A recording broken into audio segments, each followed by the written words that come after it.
بسم اللہ الرحمن الرحیم۔ السلام علیکم دوستو، پچھلی ویڈیو میں ہم نے حضور اکرم صلی اللہ علیہ وآلہ وسلم کی ابتدائی غزوات کے بارے میں ذکر کیا تھا۔ آج کی ویڈیو میں ہم غزوہ بدر کی ابتدا کے بارے میں بات کریں گے کہ اس کا آغاز کیسے ہوا۔ دوستو، غزوہ عشیر کا ذکر پہلے بھی ہو چکا ہے کہ قریش کے تجارتی قافلے پر حملے کی غرض سے آپ صلی اللہ علیہ وآلہ وسلم روانہ ہوئے تھے، لیکن جب آپ صلی اللہ علیہ وآلہ وسلم پہنچے تو قافلہ وہاں سے جا چکا تھا، اسی لیے ایک شخص کو اس مقام سے گزر کر شام کی طرف روانہ کیا گیا۔ چنانچہ آپ صلی اللہ علیہ وآلہ وسلم واپس تشریف لے آئے۔ پھر جب آپ صلی اللہ علیہ وآلہ وسلم کو اطلاع ملی کہ وہ قافلہ شام سے واپس آ رہا ہے اور اس کی تجارت کا نفع مسلمانوں کے خلاف استعمال کیا جا رہا ہے، اس میں ان کا مال و دولت ہے، تو تم اس پر حملہ کرنے کے لیے بڑھو، ممکن ہے اللہ تعالیٰ تمہیں اس سے فائدہ دے۔ ادھر اس قافلے کے سردار ابو سفیان رضی اللہ تعالیٰ عنہ تھے۔ یہ قریش کے سردار بھی تھے، اس وقت تک ایمان نہیں لائے تھے، بعد میں فتح مکہ کے موقع پر ایمان لے آئے۔ ان کی عادت تھی کہ جب ان کا قافلہ حجاز کی سرزمین پر پہنچتا تو جاسوسوں کو بھجوا کر راستے کی خبر معلوم کر لیتے۔ انہیں آپ صلی اللہ علیہ وآلہ وسلم کا خوف بھی تھا، چنانچہ ان کے جاسوسوں نے بتایا کہ حضور اکرم صلی اللہ علیہ وآلہ وسلم روانہ ہو چکے ہیں۔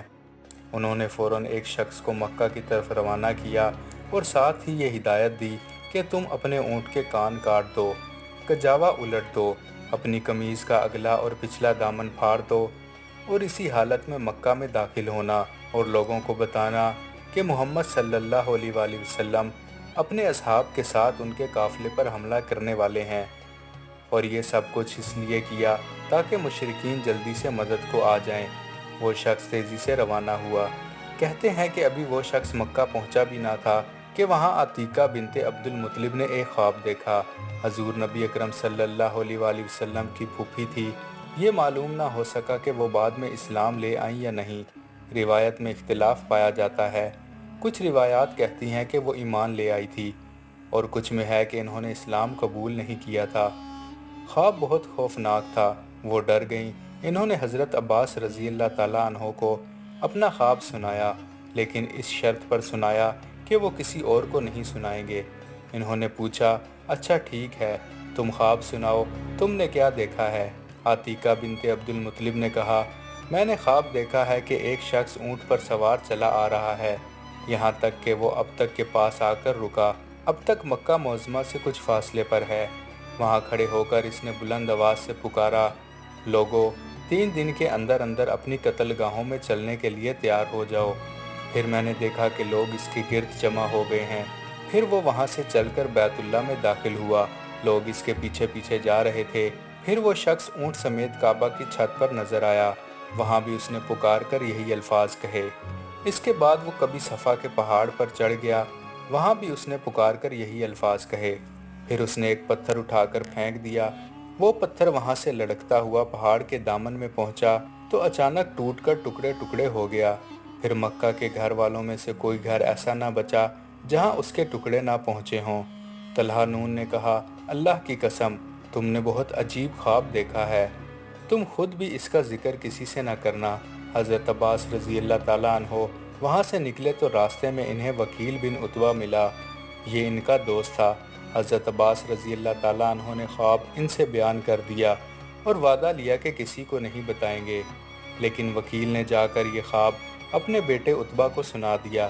اس طرح یہ خواب آگے ہی آگے چلتا رہا، یہاں تک کہ ہر طرف عام ہو گیا اور مکہ میں اس بات پر زور و شور سے تبصرہ ہونے لگا۔ آخر 3 دن بعد وہ شخص اونٹ پر سوار مکہ میں داخل ہوا جسے حضرت ابو سفیان رضی اللہ تعالیٰ عنہ نے بھیجا تھا۔ وہ مکہ کی وادی کے درمیان پہنچ کر اونٹ پر کھڑا ہو گیا اور پکارا، قریش کے قافلے کی خبر لو، تمہارا جو مال و دولت ابو سفیان لے کر آ رہے ہیں، اس پر محمد صلی اللہ علیہ وآلہ وسلم حملہ کرنے والے ہیں، جلدی مدد کو پہنچو۔ اس وقت سارے قریشیوں کا مال لگا ہوا تھا، چنانچہ سب کے سب جنگ کی تیاری کرنے لگے۔ جو مالدار تھے انہوں نے غریبوں کی مدد کی تاکہ زیادہ سے زیادہ افراد جنگ کے لیے جائیں۔ بڑے سردار لوگوں کو جہاد پر ابھارتے رہے۔ ایک سردار سہیل بن عمرو نے اپنی تقریر میں کہا، کیا یہ بات تم برداشت کر لوگے کہ محمد صلی اللہ علیہ وآلہ وسلم اور ان کے ساتھی تمہارے مال و دولت پر قبضہ کر لیں، لہٰذا جنگ کے لیے نکلو۔ جس کے پاس مال کم ہے اس کے لیے میرا مال حاضر ہے۔ اس طرح سب سردار تیار ہوئے، لیکن ابو لہب نے کوئی تیاری نہ کی۔ وہ عتیقہ کے خواب کی وجہ سے ڈرا ہوا تھا۔ اس نے اپنی جگہ عاص بن ہشام کو 4000 درہم دے کر جنگ کے لیے تیار کیا تاکہ وہ اس کی طرف سے جائے۔ دوستوں، یوں حضرت سفیان رضی اللہ تعالیٰ عنہ کے قافلے کو بچانے کے لیے مکہ سے ایک بھرپور لشکر تیار کیا گیا، جس میں قریش کے سردار بھی شامل تھے۔ یہ لوگ پوری تیاری کے ساتھ مکہ سے روانہ ہوئے تاکہ اپنے تجارتی قافلے کو بچا سکیں۔ معلوم ہوا کہ یہ لشکر حضرت سفیان رضی اللہ تعالیٰ عنہ کے بلانے پر نکلا تھا تاکہ ان کے تجارتی قافلے کی مدد کرے، لیکن دوستو یہی لڑائی آگے چل کر بدر کی لڑائی ثابت ہوئی۔